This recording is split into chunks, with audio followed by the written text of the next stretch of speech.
Well, then we will go ahead and get started. I am Carissa Dela Cruz, the Executive Vice President of Leadership Development. And I've probably met some of you at some point because I started back with SGR back in 2008. I was the second employee at the time. And now we have, what, Raina, how many, I don't even know, a lot of employees? 40, around 40. So 40 to 50, I think, employees, and then contract with probably another 40 to 50, I would say. So it has certainly grown since then. I took a short leave and worked at the Chamber of Commerce and CVB in my hometown. Loved it, but missed SGR and missed getting to work with all of my local government friends. And so came back about a year and a half ago or so. And it's been great. But the HR collaborative meetings are really designed to bring together a group of people in this industry, local government HR, or similar, it doesn't have to be HR. If you work in whatever department, we're glad you're here. So don't feel like you need to exit the meeting now because you don't have HR in your title or something. But really bring you together so that you can collaborate, work with one another, network a little bit, and then hopefully learn something as well. So we have them monthly, and each month we'll have a guest speaker who will provide some really valuable content. Of course, there's no charge, no cost to attend. Hopefully you all grabbed some lunch beforehand so that you're not hungry during the meeting. But we want it to be interactive. So, and I'll let Aretha provide any additional guidelines there, but we want it to be interactive. So please participate. We'd love to see your faces if you can turn on your cameras. It helps, of course, especially for Aretha, it just helps with feedback and seeing how people are receiving the information. But also, even if you don't feel comfortable with that, feel free to unmute yourself and speak up, or certainly use the chat as well. So we want to encourage you, invite you, maybe beg you at some points to please keep this interactive and participate in this meeting. And then, of course, probably all of you at some point have worked with Raina because she handles all of our live training logistics. And so she is the detail queen and truly the foundation of our live training department. So we rely on her probably way too much. I can say that with certainty because she was out of town or off work for a few days and we didn't know what to do. But she came back and cleaned up all our messes even. So she's amazing. We're lucky to have her. But with all of that said, I'm going to introduce Aretha, and some of you may have also worked with her in the past because she's been in local government. And her bio, I was actually reading your bio that's on our website, Aretha. I can put a link in the chat actually for those of you who want to read it, but it really doesn't do you justice, being honest, because I've known you for a long time and you've done so much. And maybe that's because we gave you like a word count limit or something. I'm not sure. Yeah, you but did. It doesn't even remotely, like, there's so much more there. But Aretha's had a really outstanding career in local government and other governments as well, but also has done so much to give back. And it's really and truly incredible. And her passion for local government and passion for people just exudes when you speak with her. So I am so excited to turn it over to Aretha so we can learn more about DEI programs in local government. Well, thank you, Carissa. And as Carissa said, this is a interesting turn of faith because I think I moved back to Texas in 2008. And just a little bit about my background, as they mentioned, I've worked all over the country. I am one of those people who believe in mobility. And mobility, one day I had an opportunity to speak and they talked about members on the move. And I said, well, I guess for me, members on the move is my son is 4 and he's lived in all 4 time zones. And it was because of the fact that I've got a chance and had opportunities throughout the country. And so these opportunities are what I'll share with you and kind of some of the foundation of where I understand DEI in and who I am and who makes me what I am. And so when I first thought about this, it was like she mentioned me, well, would she do something on DEI? And I'm like, well, okay, well, maybe. Well, going back to when I first started with SGR, and I think that might have been probably 2008, 2009, I was asked to speak to a HR collaborative group. And I called it the Career to the Circle of Life, and really all of the things that I'd done. And from that turned into one class. And then one day she called me and she said, hey, do you want to do this class on diversity? And I'm like, ooh, that's such a taboo word in so many people. So it was the first time I did this class called Celebrating Differences. And so the Celebrating Differences started out in Longview, Texas, and it was doing training to all the staff there. And I found this little video that I loved, and it was a clip about dogs and how, when we start talking about how different people are and all the other things, and you look at puppies, and as someone who has loved dogs my whole life, you think you got big ones, you got small ones, and that's how diversity kind of falls into it. And so we started this class in celebrating differences, and I'll talk about it a little bit more when we go back into the topic, but that's what this all goes back to. And so as I talk to you all as HR professionals, I'm like, what can I tell you? You are the key. Your job is to recruit, develop, retain people. You're at the forefront of innovative thoughts of how we do diversity and what we do with diversity.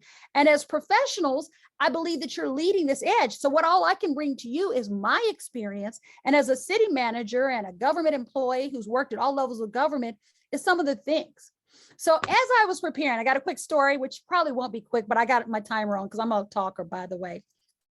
So I called a real estate agent. I emailed a real estate agent earlier this week because I was looking at a house and they wouldn't let you do the house without giving your email. So I gave my email address and the person immediately emailed me back. And then I got an email back, but I didn't want to get a bunch of listservs. So like most of you, I have a couple of email addresses, and one is kind of non-descriptive. It's just Renee Ferrell. So it doesn't tell you much about me, who I am. You can't Google me and figure out who I am. So that's the one I put in there. So this guy immediately starts calling back and texting back. So finally I said, I'd like to see the house. And so they said, well, send me your number and I'll call you. So I send my number and then I answer the phone. I said, hello, this is Aretha. And he's like, oh, okay, Aretha. And it's like, and so we start talking. And then I said, well, I'm looking for a job. I'm kind of might be interviewing in this area and looking at houses and to see what they cost and everything. And so the guy then starts to lecture me. I'm like, when you get your first job, you know what you got to do. You've got to really focus on the benefits. That question you asked, you talk about how you can get benefits. And when you go in there, you got to look them in the eye and don't ask them the wrong question at the end. And I'm like, oh, that's great. I'm just listening. We never talked about the house. So we finished the conversation, said, well, I'd like to schedule another meeting with you. And I was like, okay, so that was first assumption. By voice, no face, young girl, right? So he calls me back the next day and I'm driving, I take his call and he's like, I'm like, hi, this is Aretha. He's like, okay, is their name Aretha or Teresa? I said, Aretha. He said, oh, Aretha. I said, Aretha, like the singer, Aretha Franklin. He said, oh, okay. My partner said your name might be Aretha. But when I looked at it, I was like, it didn't make sense. And I said, he said, well, you're not African-American. So I was shocked. And so I let him go for a second. And he said that, and I said, well, assumption two, my voice may not be as African-American as you think. So he said, that's such a lovely name. And I laughed. And I said, well, actually, I am African-American. And so he paused. And he tried to come back quickly. So then he starts telling me all of his favorite Black singers. He's like, I love Lionel Richie and Diana Ross and all these others. So it was a matter of relating and trying to kick back. Couldn't talk to him at the time. Okay, third call comes in. So as we get to the third call, now, I'm not a little girl because we started talking about work and things that I've done. Then you realize that I just happen to be African-American, but then he gets my whole name. Aretha Renee Ferrell-Benavides. So this time he jumps right into it. He gets to the $1 million question. He says, so Benavides, that's kind of a Spanish name.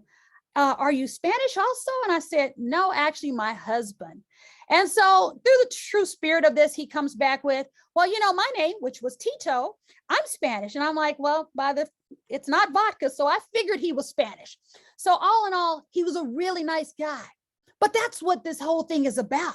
It's about assumptions people make, whether it's your voice, where you live, where you went to school, your community. Those are all of the things that lead into why we start to look at these programs.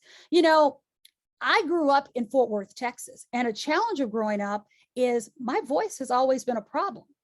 I grew up in a majority African-American neighborhood, but for some reason, I always sound like I was from California. And so I was telling my husband the other day of how did my voice get to be the way it is? And it really kind of fools people at times because my grandmother didn't let me go out of the house and she watched soap operas. Young and the Restless, As the World Turns. Some of you may remember these, Bold and the Beautiful. Where are they filmed? California. So where does your voice and your learning to speak come from? The things that we hear. So I went through life with this voice that didn't quite match what people thought. So those are some of the stereotypes that I myself may say, well, maybe I don't sound like I'm from Texas, or maybe I may not sound like I'm African-American. So it's those assumptions that led us to all of the programs. And so when we talk about diversity, equity, equality, and inclusion, it's a foundation based on assumptions, whether it's our grandparents or it's us, it's those things that affect us. Diversity was really, it's a variety of inclusions, people, different races, cultures, religions, group. My husband even threw out today, it's personality profile. My personality in a DISC profile is a D. And us Ds have a tendency to like other Ds, but there's room for the I's and the C's and the S's. And so it gets into being so much more. But if we put on that one lens that we've been taught, that word can scare us. Then you get to equity and equality, and it's justice and making sure that people get their fair share. Whether it's about, a woman getting an opportunity, or a man, or as my son has a new lady that he's in love with, and she's really tiny. And it's like, I noticed that people notice that she's tiny. Well, she's a very powerful tiny person, and she's smart. Then we get to the inclusion word. It's like the act of accommodating those who've been historically excluded. So what does exclusion mean? It means that these are people who may not have been given an opportunity. And as we look at it, it's been part of my life. And so I went back to thinking, when was my first introduction to this? Well, in the 3rd grade in Fort Worth, I got on one of those nice little yellow school buses, and I went to a school that was outside of my neighborhood. Well, that was the first diversity program. It was called busing for me. They bused me to a school that was majority white. And it didn't make a difference to me because as kids, we don't really have the same color lens. And so I was integrated into a world where there were people of all colors. I remember in class when the first student had moved from Cambodia, I had a friend. That was immediately my friend. I went on in 6th grade to a school called White Lake School. When I got to that school, I was one of 2 Blacks in the entire school. It didn't matter to me. It didn't, because they were kids. But my diversity there was, these kids were really rich. And I mean, it opened up a world of opportunities from me. And so from high school, I then went to what was called an HBCU. And I had this video clip that I was really eager that I wanted to share with you guys. And it was funny to me because it really talked about just how different. Have any of you, and I'll ask you, even if it's by show of hand, have any of you seen our, it's called You People. It's by Eddie Murphy and Nina Long. Oh my God, it's the best diversity movie I've ever seen. It takes on this whole story about this family who basically, literally, a African-American young lady marries a Jewish young man. And as the families come together, you start to see some of the biases. Immediately when the young lady walks in, they start talking to her about, oh, your hair is really pretty. And they started quoting their favorite music. But one of my favorites was Howard, not Harvard. As a proud Howard graduate, the young lady goes into an interview and she starts telling them, about her thing. And they're like, oh, this is wonderful. It's like, so let me see if we know some of the same people. When were you at Harvard? And he's like, actually, I went to Howard. Oh, and she said, well, Howard, it's like the Black Harvard. And they like, oh, well, she didn't get the job. And for a long time, when I would say, hey, I went to Howard, people didn't know. But thanks to our vice president, not only do people know that I went to Howard, they know I'm a member of Alpha Kappa Alpha sorority. And people from all over like, oh, you're an AKA, because now everyone knows what it is. It's learning, it's accepting. So as I went through that education, I saw it. So my life went on to a program called a minority undergraduate program. As she said, I have a weird and a very diverse background.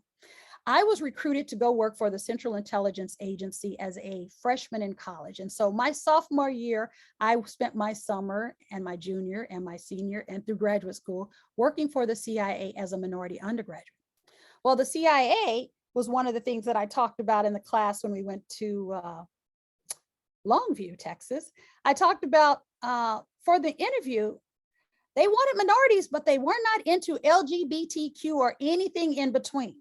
In fact, the polygraph process spent a lot of time asking you, have you ever thought about other women in any kind of way? And then they said, well, you sure you haven't actually had a relationship with a woman? No. I mean, this went on for me for 2 days. And I can tell you, I didn't want the job at the end of it. But that was a big push then because they were, you've got to be a straight and narrow. You couldn't even, have you had a tattoo? All those things. Well, as life changed, when I was talking about transitioning, they had their first transgender employee at the CIA, and they had no clue what to do. They had to come up with new policies, processes, procedures. Where do they go to the bathroom? This was like, and I left the CIA in 95. So this was at the beginning of we can be who we are. And so it went on to explain to me and show me that the worlds are changing and people are adapting. But governments as a whole have been a little bit behind the queue. Lots of questions came on, and as you talk to HR professionals, and when you started dealing with same sex and benefits and things like that, but it really changed. I remember being in Maryland when I worked for the governor's office, and we went through and tried to make sure that we had a diverse employment base. But today, that's something that we can't really talk about. In fact, we've been told you can't ask that. So as I moved through my career, I saw things start to evolve. I saw things start to change, and I saw diversity programs and access change. I left the state of Maryland, where we made sure that the governor's cabinet was diverse, and I moved on to Chicago. Chicago was an introduction where they had this thing called a consent decree. The Latino consent decree was because the Hispanic community, and it's still one today for Hispanics and Blacks against police, but this was to ensure hiring practices were fair. So what they did in Chicago is that they started looking and said that we have a large Latino population, but our government is not reflective. But we didn't just want a job, we want jobs at a higher level. So that's when they started to integrate their employment. And so the consent decree meant that a certain number of executive level positions needed to include Latino Americans. Guess who started questioning? It was the African Americans. Well, are they getting a job just because of who they are? So these became some of the problems that we see today, where people were starting to say, well, is this going to be fair for all people? But that was a consent decree to start to look at how do we diversify the workforce. Programs moved on and on. So then I get to my next favorite program is I talk about DC government. DC government was to me, the forefront. Mayor Anthony Williams started to grow DC government, and he created a department. And the department was the Department of LGBT. Later, to add a Q, and there was a director. He had a big event, and that event was to welcome all employees who were part of the LGBT community into it, and basically say, we are a diverse city, and we want to be representative of it. Now, what he did was, in one of the kickoff events for the program, is he actually invited people to a coming out party in the district. It was an invitation event. So can anybody, I see Kobe, since he's showing his face, can you imagine they decided at random to send invitations to employees? What do you think the consequence of that might have been? I'm sure there would have been some backlash for sure. Well, what if you got an invitation and you didn't relate to that? So they used a group of people who decided to versus self-identify, but to identify individuals that they thought may have been part of the community. Well, there were some people who weren't quite accepting of it, but overall, it was a great opportunity. Same scenario. That office made sure that each department had representation. There was a liaison in the police and fire department and all over, but it was a chance to really show that whole diversity. And so I tell people, and don't just turn your camera off. I won't call you again, Kobe. You don't have to leave me. But I remember my husband, who was the former city manager of Dallas, and all the departments would participate in the Gay Pride Parade. And I remember there was this big thing, and we were going in the parade, and the mayor said, well, you can hold the other end of the banner with me, to my husband. So I'm like, man, wait till the people in Dallas see you didn't go to the pride parades there, but you're involved in it. So all of these things were cities that I've been to that were really accepting and at the forefront of this. This was before we had initiatives that said you need to be more sensitive. But then 2010 came. And for me, I feel that 2010 was a turning point. Some things started to change. And remember, I said I taught a class at the beginning. And one of the questions I ask in the class is, so now we're at 2010, we have an African-American president. How many of you, as we start this class, feel that we have achieved full diversity in the United States based on it? Hands went up. I guarantee you over half the room raised their hands and said, it's done. So if you think about it, I think it was a turning point. I think the election of the first African-American president was a point where people felt that you can't not achieve the highest political office and not say that we fulfilled what we were trying to do. And we started seeing things go back. We stopped asking questions. We started seeing changes. And what happened from that in government is you started to see programs. You started to see governments not focus on making sure that our organizations were reflective of our community.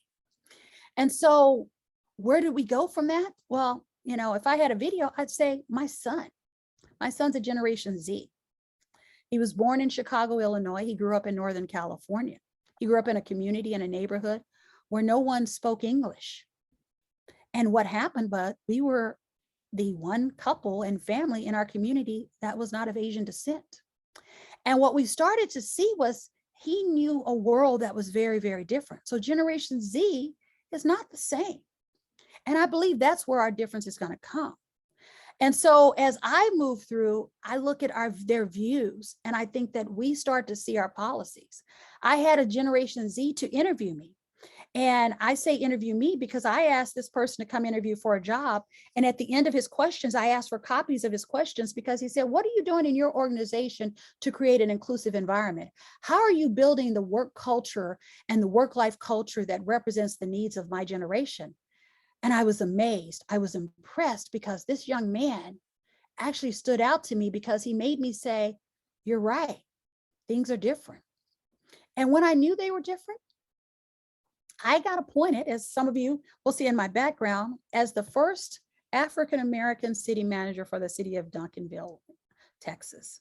This was a great honor. It was an opportunity to serve a community that I was familiar with. I was also the first female. And when I joined the staff, I had not one female director, department head on our staff. In fact, I had an all-white male with one African-American male senior staff. And I thought, wow, my HR director gave me a listing and some statistics, and it showed me that I had 14% African-American employees, but they were all lower level employees. So what did I think? You know, that's different. I also, in my interview, had another assumption and amazing question. And I like to share this question with people because I think it's important as HR professions to make sure that we're careful about what people say, particularly councils, or what they shouldn't say. And the question that came to me was, what can you do as our city manager to ensure that our dwindling white population does not dwindle anymore? And I thought, well, that's an interesting question. I don't think it's about a white population was my answer. I think it's about economics in schools. People stay. But that was a courageous question because that was the mindset. So as they debated on hiring me, one of the questions went back and forth is the city of Duncanville ready to have an African American? And so they did. They selected me, and it was a wonderful opportunity. And as I hired individuals, I didn't hire them based on color. I hired them based on qualifications.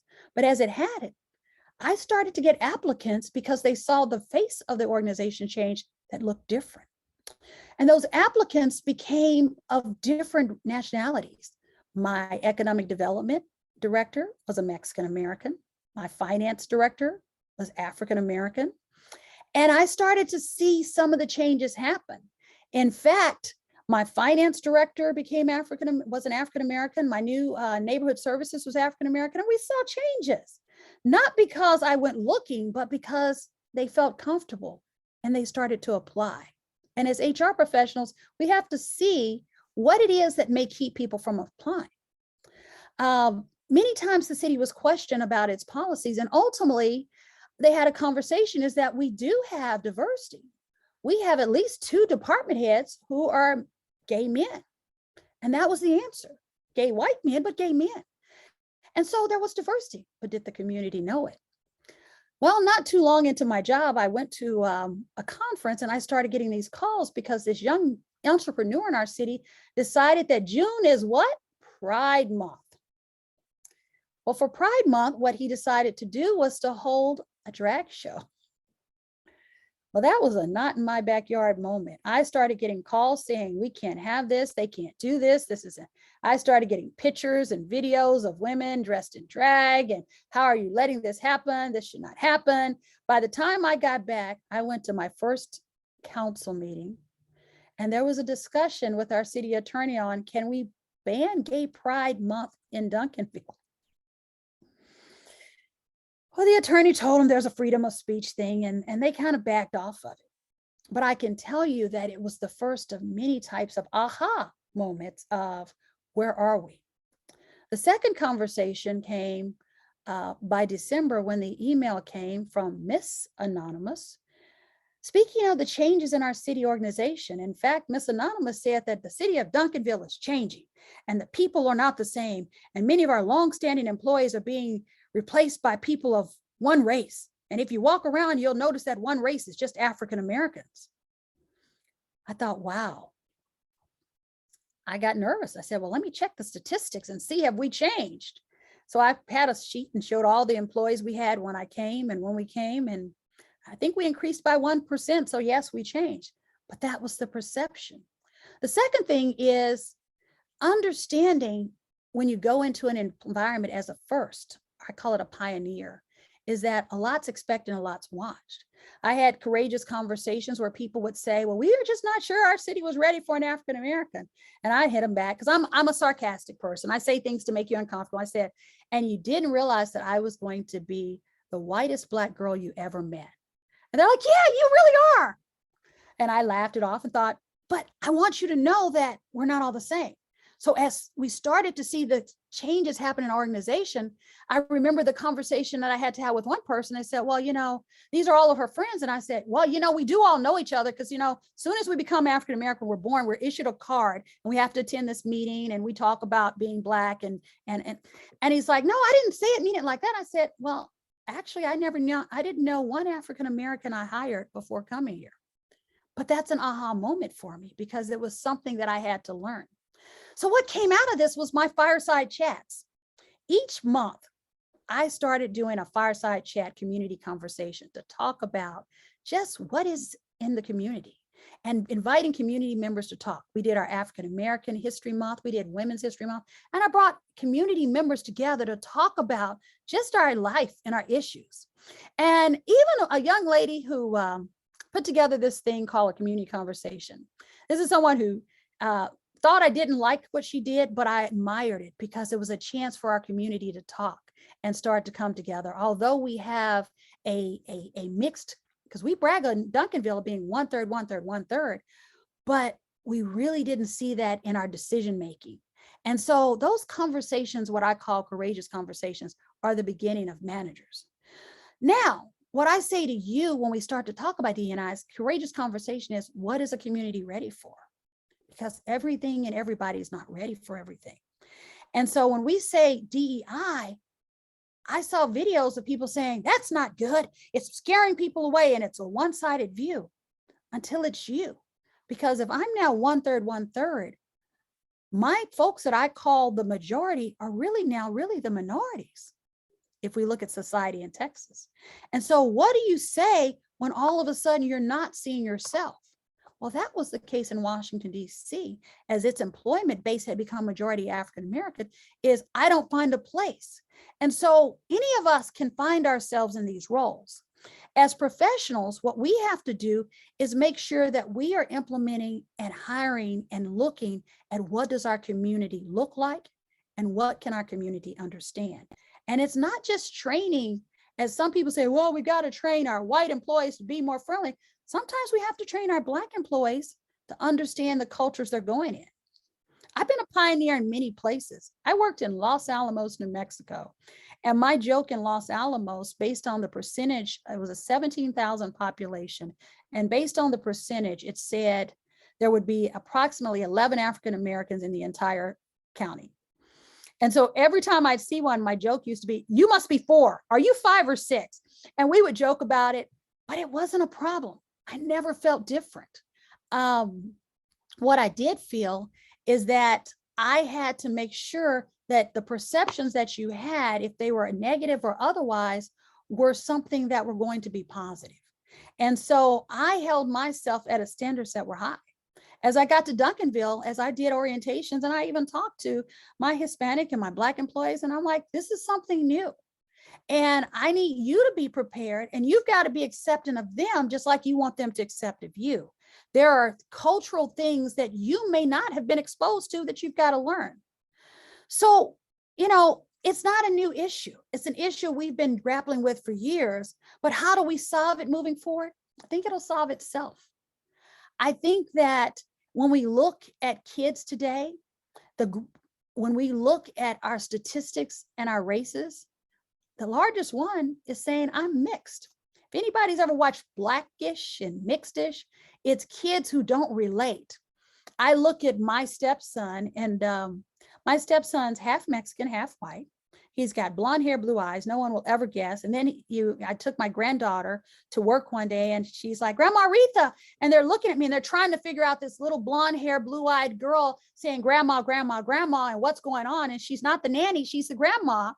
And it's like, but guess what? She lives in Amsterdam and she speaks Dutch. So she's Hispanic, white, German, Dutch speaking girl growing up in Amsterdam.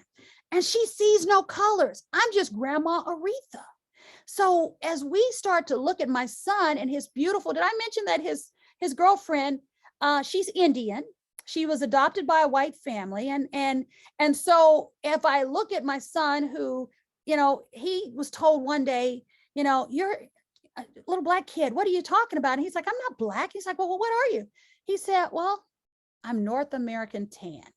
And I love that story because my North American tan child never saw himself as anything of color because he was never taught that.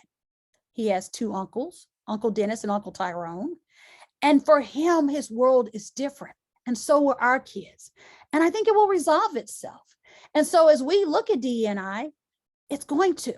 The stuff that happened on January 6th was astonishing to many. The stuff that happened in Charlottesville when I had just moved to Virginia was amazing. It was disappointing, but it brought to light the reality that we still have a ways to go. But in government, it's our job to make sure that we keep the open conversations and we're courageous enough to say things. I remember talking to the city manager of Charlottesville, and it traumatized him because he felt personally responsible. He didn't give the permit to the group, but the courts ruled he had to. And sometimes as managers, we have to make decisions not based on what we may want to happen, but based on what the law says. And what we can do, though, is educate. And I love movies because movies tell the story of history. And as I talked about the first movie, You People, it's a good conversation. But I also watched the Black Panther movement and understanding what was happening with the Panther movement with Fred Hammond in Chicago. When I moved to Chicago, I'd always hear his name. I was friends with a young lady, Lynn French, who was part of the Chicago Panther movement and was there before Fred. And in fact, he had come out that night to raise money because she'd been arrested. But what was most important in that movie is what he was doing that led to his death. The Panther Party in Chicago did not just talk about, as we say, Black power. It talked about the first Rainbow Coalition. They met with the white community that felt that they were being suppressed. They met with the Latinos. They met with the gangs, and they brought them all together. People were threatened by that. The FBI, Hoover, they had to stop it. And ultimately, they killed this man. And the one thing you see in the movie that no one denies is they actually went there to kill him, and the police killed him. They drugged him, he was asleep, and they shot him. But it was because he was making change. He was doing the right thing, and it wasn't about one race. It was about bringing us all together. And I believe that's going to happen again. And we're going to see that, and we're going to see that in government, and we have to keep doing it. We have to keep pushing forward. And so as I've continued my career, and I still continue to want to be pioneers, I look at places. I remember when William Hunter wanted to be a city manager so bad, he applied to be city manager in Bethel, Alaska. This was about a 6'4" African-American man in the far cold parts of Alaska. He didn't care about the fact that he was Black. He knew this was a job to be a manager. And that's what you're going to see. We in our governments are going to see more and more changes, and we're going to have to adapt, but we're not going to have to have the programs, because it's going to happen, whether we want it to happen or not, and whether people fight against it, they can't avoid it, because our generations, they don't see color. They don't see the differences, and they're going to learn because they're going to be exposed to more. And so when we see the Supreme Court ending affirmative action in the schools, and I thought it was an interesting part, is that they said affirmative action discriminates against whites and Asians. And I don't know if anybody's read it. Have any of you ever seen their case was whites and Asians are being deprived of opportunities to go to Harvard because of the fact that they're creating set-asides. And what you find is the largest set-asides aren't for minorities, it's for rich family members and legacies. You miss the point.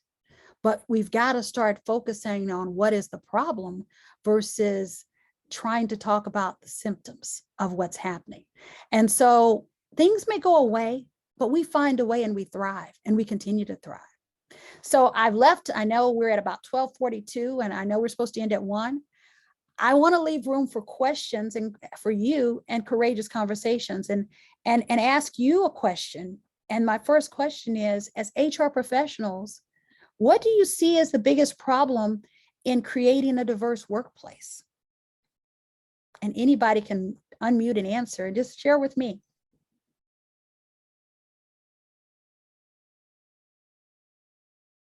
Hi, my name is Tambry Moden. I work for the city of Houston.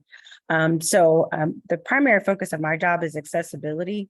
And the challenge that I face with trying to get accessibility initiatives approved is really, it's a lot of things, okay? So sometimes it's just ignorance about people with disabilities, and not realizing how many people that are in their current workforce that have disabilities that are hidden, that they just, in the environment, they're not comfortable enough to bring that forward. So most of these dialogues are with leadership. So I feel like leadership has to be more accepting. And in that executive boardroom, you have to have diversity there in order for it to somewhat, I know I hate to say trickle down, but that representation in that boardroom, it really does matter. Absolutely. I tell people the reason I entered local government versus staying in the federal government, I was actually a Soviet analyst. And so I was looking at things happening in the Soviet Union, and I didn't relate to the people, and I wanted to see people and see impact. But I realized that there had to be people like you and I that were there, and you've got to be sitting at the table or you're on the table. That's the statement. And you've got to make sure when policies are made that they're thinking of us. And we've got to get our folks to the table. We scare people away from government with our tall tales. I finally got to a point, and I had to say to someone that, people hear us saying, oh my God, this is the worst. Oh, they did this. The kids, they don't want to get into it. And so we've got to be at the table, and the accessibility to opportunities, or if we're there in the decision-making areas, then we're also able to make sure that they're hearing about them, seeing them, and knowing these opportunities are there. Anyone else? I have a question. I am not a HR professional per se. I actually am a city planner with the city of Midlothian, but I think all of these are, first of all, great presentation. I enjoyed it. I think all of these are great ideas, but how have you, as a city manager, or just anyone that's a HR professional, just anyone on this call in general, dealt with situations in which you've had great ideas, but the community may not necessarily be as receptive, or it may ruffle feathers, if you will, by bringing some of these things about, no matter how good it may be. We've all run into places where they may just be stuck in their ways, if you will. So how do you handle those situations? Well, I'll start to say, it's a courageous conversation, but you got to know what a community is ready for. I recognize that we had lots of ideas. I mentioned the Pride event, but it wasn't just the Pride event that became a problem. It was also jazz night, poetry night. And in a community that was an older population, that was just something that, you know, if any of you have been to a poetry slam, they use some choice words at times.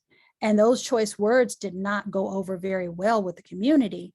And so you've got to know where they are. You know, when I first went, I was city manager of Glen Heights, Texas. And I remember Trudy Lewis, she gave the best advice. She said, you got to meet Glen Heights where it's at. Well, in our communities, we got to meet them. And sometimes we got to take baby steps. And I sometimes call it also the Jedi mind trick.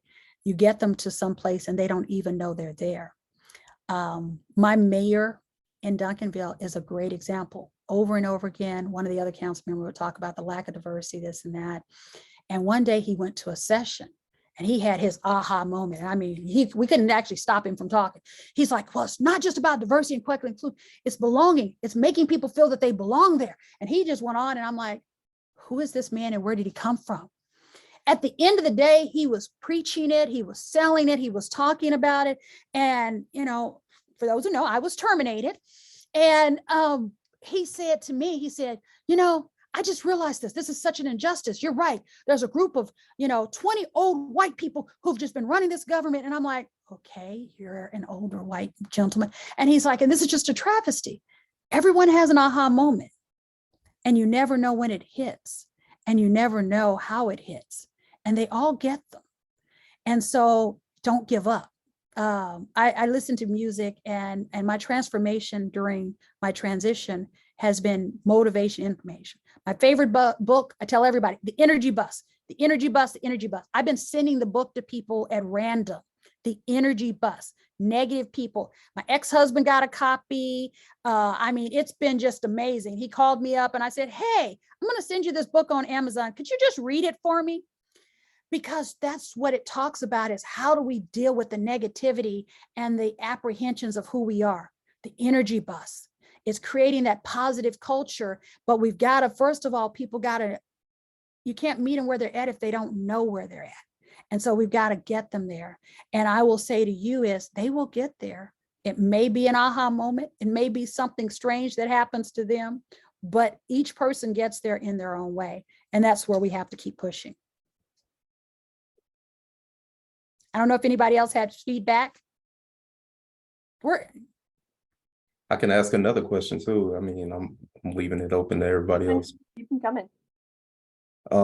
Again, I know HR, in the HR profession alone, you guys are obviously dealing with people, whether it's trying to constantly improve processes or just dealing with whatever HR matters that other departments bring you guys' way, but also in the city management profession. I know you guys, speaking of energy, you guys, it takes a lot of energy to do those jobs that you guys do, especially HR management. What do you guys do to help bring some of that energy back in a sense, a metaphor? Everyone in a metaphorical sense has a bucket, and you spend so much time pouring water into everyone else's bucket. How do you get that water back into yours? Anybody else want to speak on establishing their energy? I would love to take this one if that's okay, Please. or comment on it. Hi, I'm Candice. I work for the city of Rancho Cucamonga, California. Hello, sorry, excuse my jersey. It's ice cream day, so we're having ice cream for staff today, part of our fringe benefits. But so I definitely understand Colin, did I say that right? Colby. Yeah. Colby, sorry. No, it's good. I definitely understand. I think as HR professionals, we tend to give out more than we put it back in, especially I deal with sometimes compassion fatigue where sometimes we're always living out and being that go-to, that bridge for a lot of employees. And I find that implementing boundaries is really, really important, especially having those conversations with your manager. And that's just something that I've kind of done is say, hey, look, this is my plate.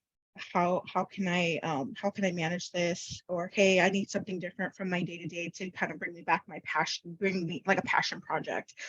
So that's just kind of something that I've done on my own, because I think a lot of HR professionals, we do face compassion fatigue, and being able to kind of step away and say, hey, what's going to fill my cup, and implementing those boundaries and having those tough conversations. Well, they don't need to be tough, actually, just having those growing conversations with your supervisors. So that's just my take on it. Okay. Yeah, I got a lot of energy. I have more energy than most people should have. And one day I realized I was tired, and I didn't know I was tired until I left my job and I sat at home. And what I do is I travel. I go far, far away as I can. But I still take calls. And as city managers, I'll tell you, your life and job never ends. You're criticized for if you don't check your messages when you're gone, or if you're gone too much, but you've got to take care of you.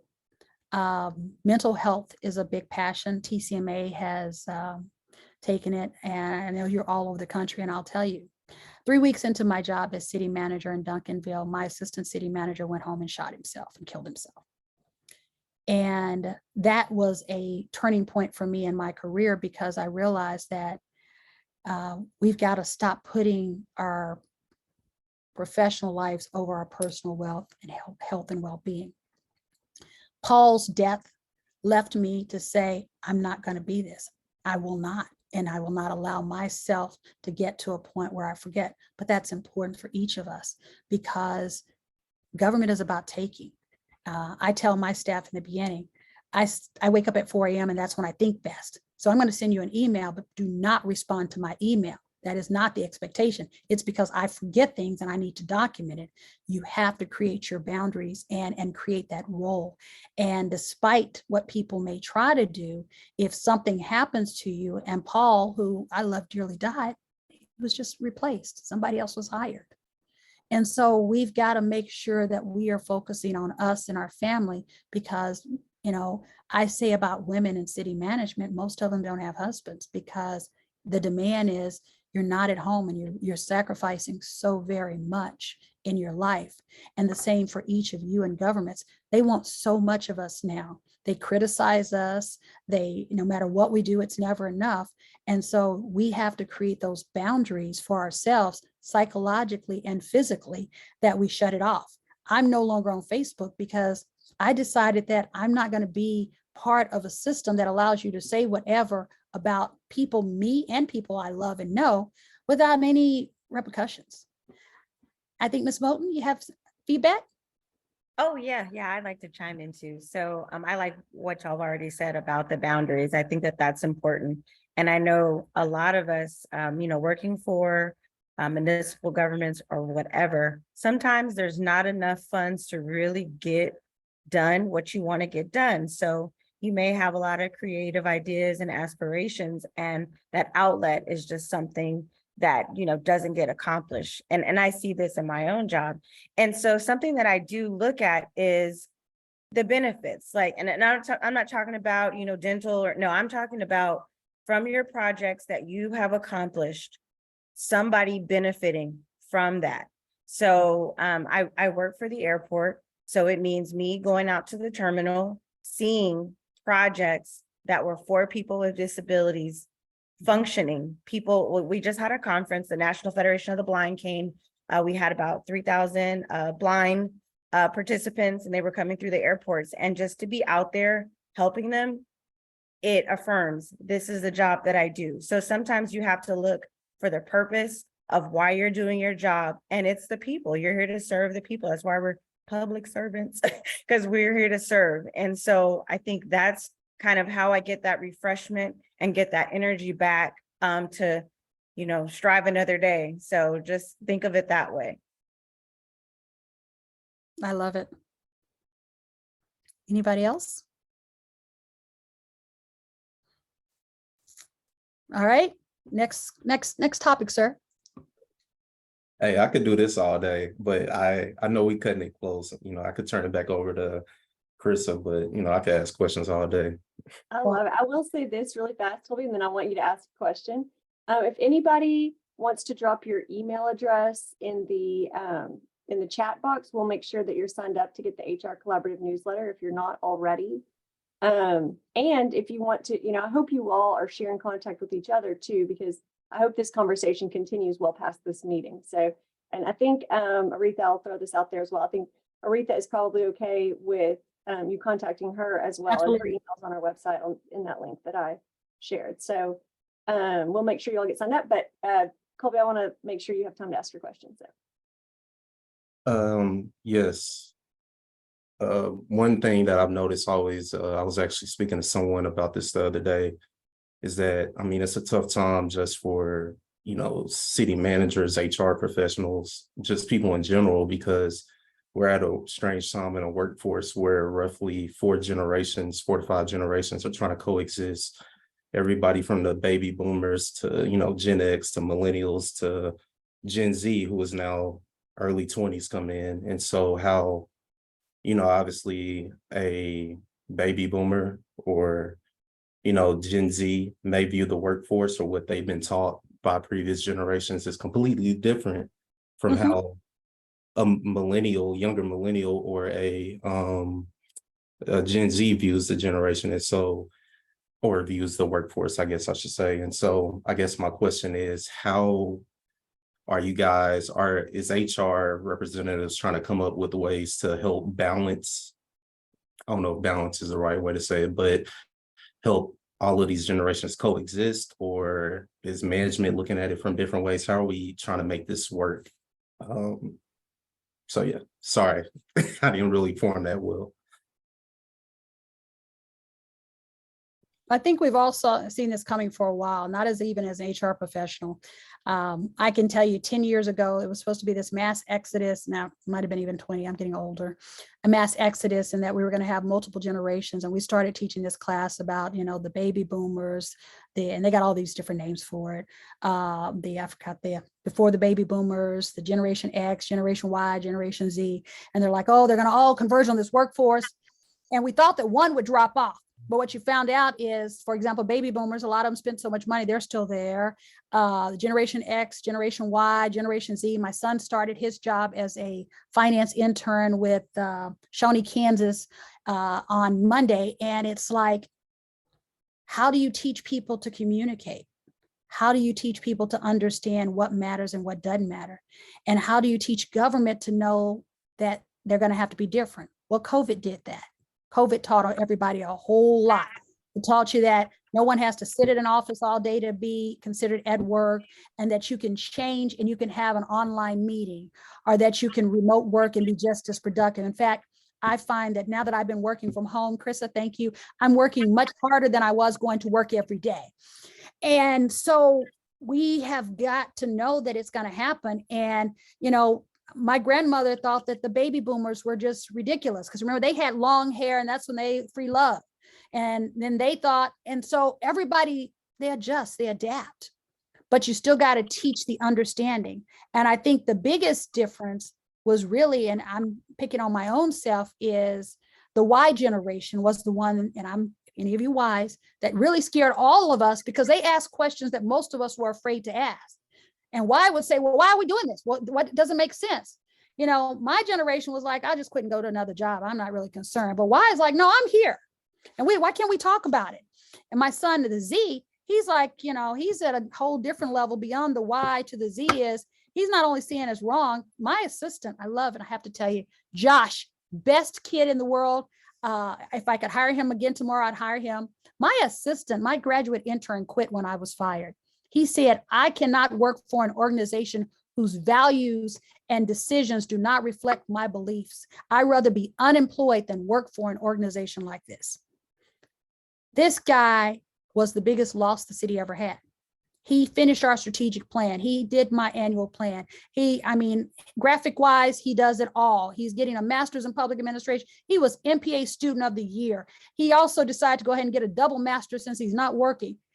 But that's the value. Courageous conversation and acts is what it takes. I think someone else had something to say, and then I'm going to shut up. I love talking. We're going to talk after this. I think we're on LinkedIn already, so we'll talk some more.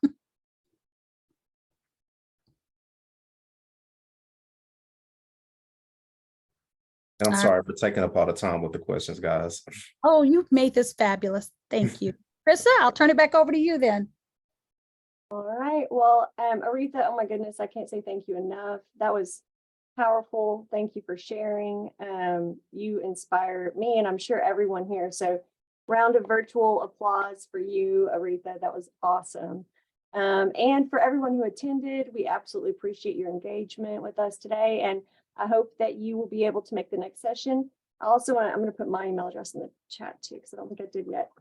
But if you have recommendations for upcoming topics that you'd like to learn about, please feel free to send those to me. We try to stay in tune with what makes sense for our local government friends. But if there's a topical area that I'm not aware of or that you think would be a really good session, just send that to me. We have a lot of connections with a lot of potential speakers, but sometimes I'm not sure what people would like to hear about. So I encourage the dialogue back and forth, and we're here if you need us.